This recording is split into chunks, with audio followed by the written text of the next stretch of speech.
Hi everyone, and welcome to the last of our videos. Today we're going to be talking about unexpected thoughts and feelings, and Keely's going to talk about how you might get some support, and we're really excited to just get going with this. So I don't know if you've ever watched Scrubs, but I was a bit of a fan back in the day. And there was a point where the nurse Carla, she had a baby, and they find her crying in the staff room, and they're like, "What's wrong? What's wrong?" And she's like, "I'm just having these really, really terrible thoughts." And they're like, "What's the thoughts?" And she's like, "I want to throw my baby out the window." And you kind of think, oh my God, how can they get away with saying that? That's really, really terrible. But the truth is, it's really not uncommon for people to have unexpected thoughts and feelings. They can be really random. You might find that you get very emotional and very tearful very quickly after you've had a baby. You might find that you struggle and you think that you're going a bit mad. And we need to talk about that, and we need to normalize that, because the worst thing we can do is what Carla did for most of that episode, which is not say anything to anyone, not talk about it, not express those feelings, not acknowledge them. And we might do that because we think that we're a bad mom. We might do that because we think that we should be a particular way, that somehow we're supposed to just slot into being the perfect mother, the ideal mother, having endless amounts of energy, endless amounts of patience, never being tired or exhausted or just wanting to get some sleep. And it can be really, really difficult when you are in that place of sleep deprivation. Your hormones are changing, your milk's just come in, all of that stuff can give rise to lots of emotions and random thoughts. Is that something you experience, Keely? It's really interesting because I think I definitely experienced it more so with baby number two. I think, yeah, this time round with Jude, I just kind of had a few more fears. And I don't know whether I was 23 when I had Lils, and I don't know if maybe, I don't want to say naive because I think that's a little bit unfair to say, but obviously with everything being brand new, kind of I remember day three with Lils jumping backwards to kind of that day. And I think I felt the need to be like, out, let's go and do something. Let's go. I think we went food shopping and I ended up in Asda. And I remember being stood at the till and like, I just turned around to my husband. I was like, I'm going to cry. I need to get out of here. Like, this is too much. It was just too much. And that wasn't necessarily an intrusive thought that I remember exactly. I just remember how I felt. And I was like, I need to go. And then with Jude this time round, those intrusive thoughts were definitely a little bit more there. I was a little bit more fearful Mm. about um about what could happen to him, but really like unhealthily, not particularly normal. And my husband's got four children, so I'm not going to say he's a pro, but he isn't exactly kind of new to the journey. And at one point he did say, he was like, love, this is my fourth child, not one of them, like I haven't done any harm to any of them. Think I know what I'm doing. Because I think it was like I want to go bed early. I wanted to go to bed maybe like 8, 9 o'clock so that I had a little chunk of sleep where he was awake. He could do a feed because it was a case of every night he'd give him a bottle because he wanted that connection and attachment with him, even though I was breastfeeding. So I'd make sure there was a bottle made. And then I'd go to bed early. And then I wouldn't go to bed. And I was thinking, what about if something happens? What about if he falls asleep? What about if yeah, we've got dogs and cats. I don't know if you can hear Rolo snoring in the background. He's a British bulldog. But basically, what if he jumps on him? What if, what if, what if? And totally irrational. Absolutely irrational because yeah, why would he allow that to happen when obviously you've got such a small dinky person that he's looking after? And yeah, it was quite hard to let that go and go to bed ultimately and be able to switch off. I did eventually, but it was definitely irrational for sure. Yeah, absolutely. And that kind of real overprotectiveness and over responsibility. And sometimes that might lean into things like wanting to make sure everything's extra clean and sprayed, and people take their shoes off before they come in the house and all of those sorts of things. I'm also kind of thinking about, for those of us whose birth maybe didn't go to plan, and the fact that there can be elements of trauma in that. So if you ended up with an emergency cesarean, if something was difficult about the birth, if maybe your baby came a bit early and was in NICU, or back in the day SCBU, because it was the special care baby unit when I had mine. It might be that, there was a huge medicalization that meant that maybe you couldn't hold your child straight away, and you might be worried that you won't bond with them.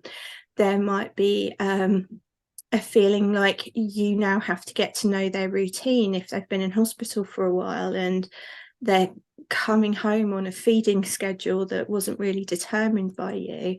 It might be that you haven't been able to breastfeed because they needed to bottle feed for some reason or another.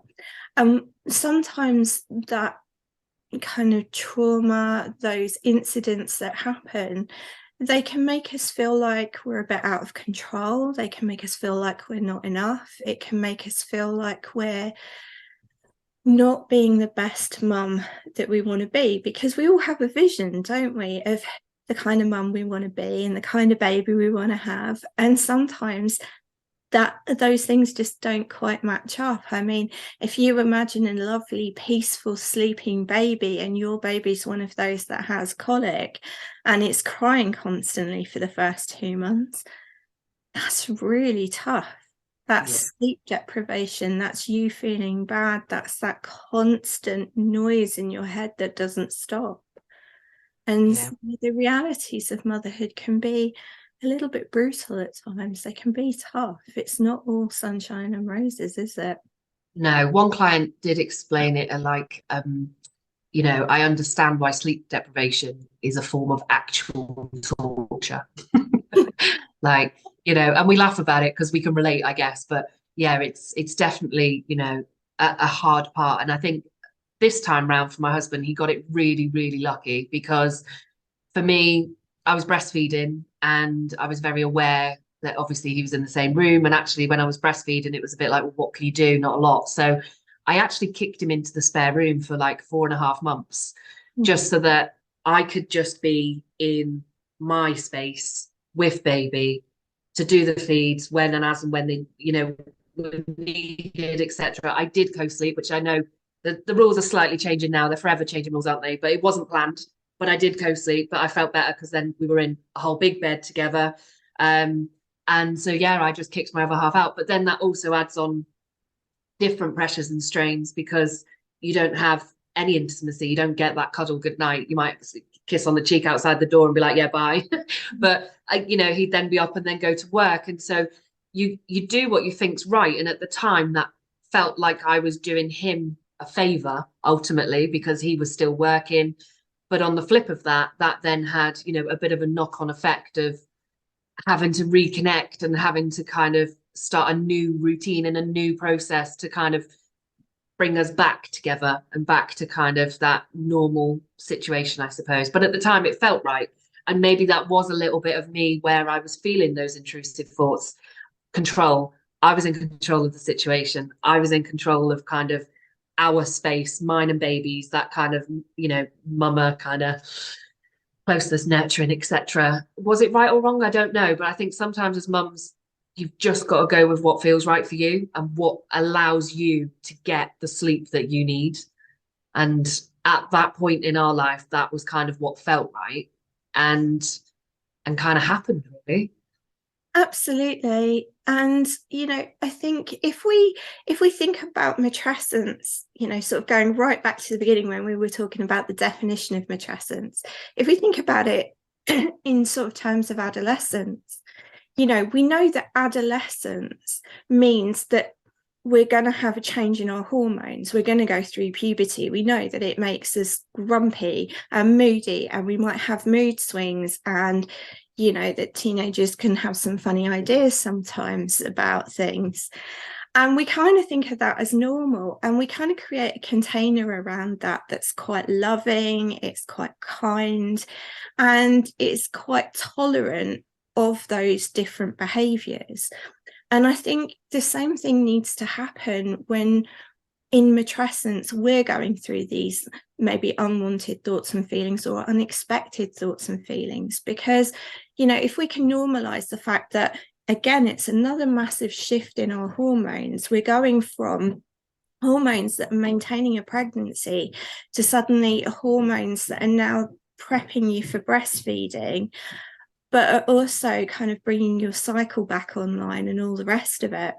There's a lot going on in terms of repair and recuperation, especially in those very early months.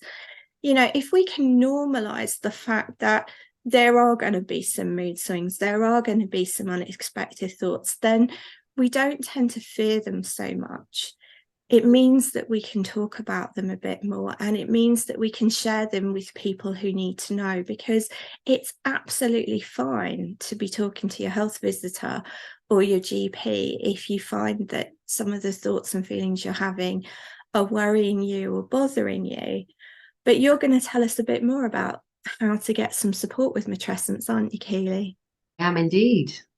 Thank you, Charlotte. Yeah, I think, just kind of referring back to those kind of potential triggers, I suppose, is it's just to kind of remember ultimately, and I know it's really hard in that moment to completely understand that you're not going crazy. You might feel like it ultimately, and especially if you've got lack of sleep in the mix as well, but you're not going crazy. You are not kind of literally losing the plot.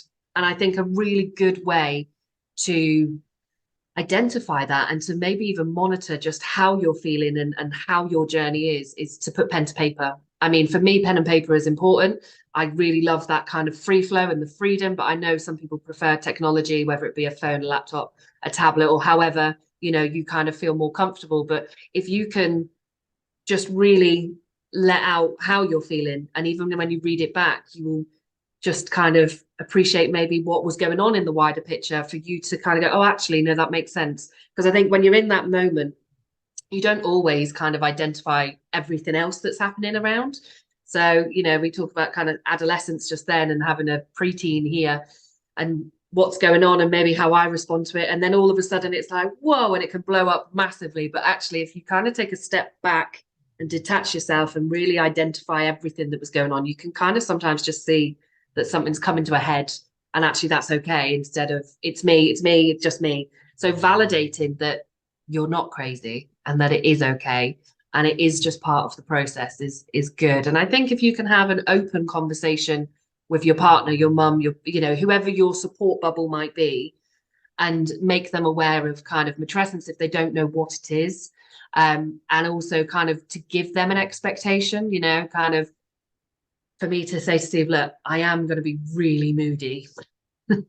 I am going to kind of go from 0 to 100 in like a click of the fingers, and that's okay. Just allow me in that moment. And maybe we need a word. I think at one point we had a word where it was a bit like, okay, we need to stop now. And that word we used was like bread, because ultimately bread wasn't necessarily something we'd randomly just say as a one word thing, but to have a word that we identified with to kind of just make me stop and make me think, or kind of that kind of situation really helped us in our relationship. So anyway, I digress. But when we're kind of feeling those thoughts, and if it is a case of speaking with your GP, it might be that it's actually quite severe and that you might need to reach out, and they may guide you into kind of an area of therapy that may be beneficial to yourself. But also on the flip of that, you've got kind of coaching. And as a relationship coach, kind of I can work with you to identify situations and very much what's going on with you in the here and the now and what you're experiencing.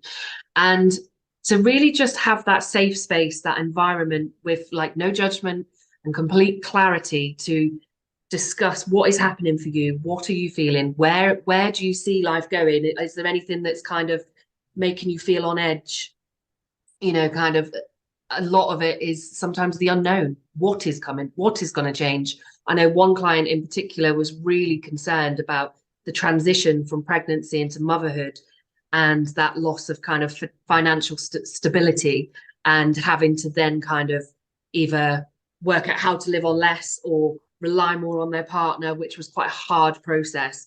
Another client was very much kind of worried about losing the identity of, she was a professional singer, for example, so very much having to be somewhere and active on stage, and then having a baby, it kind of takes that away. But it wasn't necessarily the identity loss. It was well, what am I going to do? How am I going to thrive and not just survive kind of once I've transitioned into motherhood?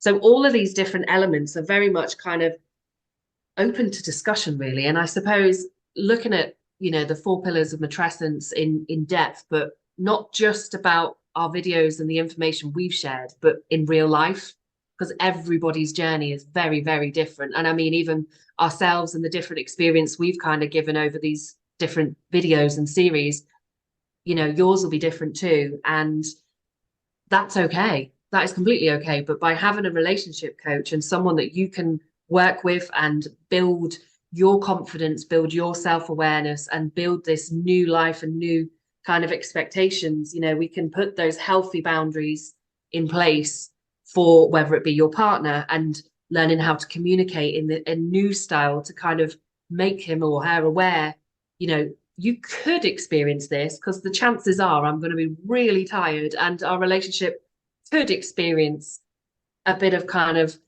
bumps in the road ultimately, and we could do this. So there's lots of things that we can do to put in place to really just not make anything perfect, because nothing is perfect, but we can really just work on building a secure kind of, what should we call it, a secure wall around you, and get you the help and support you need from the people that love you the most and around you, and make it so you're not so kind of isolated and trapped and feeling vulnerable at the time when actually you really don't want to feel vulnerable, because you feel like you need to have absolutely everything together to be like this great mum to this little bundle that comes out. Absolutely, absolutely. And we do it for our adolescents. We make sure that there are other adults in their lives they can go and talk to if they need some advice, because we know to an extent they probably won't listen to us. So we might have like an aunt or an uncle, and we kind of create that container around them. We might make sure that they've got something in their lives that they're passionate about, whether that's a sport or a club or dancing or something like that. That means that they've got something that drives them forward. And we're so good at giving that to them. And it's really about, can we give that gift to ourselves when we're going through that matrescence period? Absolutely. And I think especially when it comes to like our partners, it's all well and good. And as you relate to like children, they don't tend to listen to their parents, but they'll listen to kind of other people. And even if you're in a relationship, and it's not that they don't listen to you and they're not on your side or anything else, but for you to say on your own, you know, oh, I read about this thing and it said that I'm going to potentially feel this. It's probably like, whereas you're like, actually, I'm working with this expert who has explained to me that this is a process that will probably naturally occur. So she has suggested that we communicate, or we do this so that we can get through this experience. It's kind of like that trust transfers. So it's a real indirect way of getting kind of those really valuable people in your life to maybe listen a little bit more than if it's just something willy-nilly you found on Google, because that's how my partner would be anyway. So it's definitely kind of, it has an effect, a positive one. Absolutely. And you may be someone who maybe mum's not around for one reason or another. It might be that she's no longer with us. It might be that you don't have a great relationship. And actually just having that extra bit of support, that extra kind of woman in your life, your wingman, to kind of give you a little bit of support, give you a little bit of understanding, a little space just to cry and say it's all really terrible right now, or I'm having the best day of my life, or whatever it is, can be really important, can't it? Yeah, and I think also to share the wins too, isn't it? To share the kind of successes as well. You know, like I actually got through today. Because that's good. It's celebrating the small steps. Absolutely. And when you get to that, God, they slept through the night. And that's the worst thing, isn't it? They sleep through the night and you're like, yes. And then the next night it's not. And you're like, oh no, back to square one again. It's embracing it at the moment, isn't it? It's like, yes, that definitely has a feeling of euphoria. Absolutely, because sort of unlike adolescence, with matrescence, it's not just you, it's you and baby, it's you and your partner. Whereas adolescence is much more of a kind of, it's just about me right now. And, kids being quite self-centered as they are anyway, it is all about you. But actually, when you throw into that mix the baby that's not sleeping, the partner who also wants some affection and stuff like that, just having somebody to talk that through with is just, it's incredibly valuable, isn't it? Definitely. And I know we all have good friends, but I don't know about yourself, Charlotte, but ultimately, even if they've got children, it's still when you're in that space or you've got that time to catch up with friends, like, do they really, not do they really want to, because that might sound bad, but do they really, really want to listen to you kind of offload? Is that what, that time? And then you feel a bit kind of like you're burdening them. And so to actually have a relationship coach that you can confide in and just be absolutely brutally honest with, and to just have that space, like you say, is just, it's, yeah, so rewarding. And equally, do you want to? Because if the amount of time you've now got for yourself has shrunk considerably, do you want to spend that little bit of time with your friends where you could actually be you and, feel out that space for some adult conversation? Do you really want to spend that time with them talking about being a new mom? I mean, I know for me, one of the ways in which I kind of got that adult time was when they didn't need me so much. It was going back to kind of university and doing something that was very stimulating for my mind, because as much as I love them, baby talk 24 hours a day, 7 days a week, it makes you feel like your brain's coming out your nose. Yeah, absolutely. Absolutely. And I think that's why I went back and done counseling basically just as a course that I could really dig deep into and just get my brain ticking away for sure. And so those moments with your friends are really, really precious. Those times when you can just have a space to be you, that adult conversation, just so important. Definitely. And I'm here for it. I'm here for all of those needs. So tell us, Kelly, if we did want to work with you and dig into matrescence a bit more, how would we go about that? So ideally, I would recommend that we book in a free call. So no obligations, no sales talk, no nothing. It's just a chance for us to kind of speak face to face, because I know you've kind of seen these videos and had this opportunity, but I'd love to very much just speak to you directly. We can discuss what's going on for you right now and what potentially we could look at kind of working on ultimately to move you forward to that next step.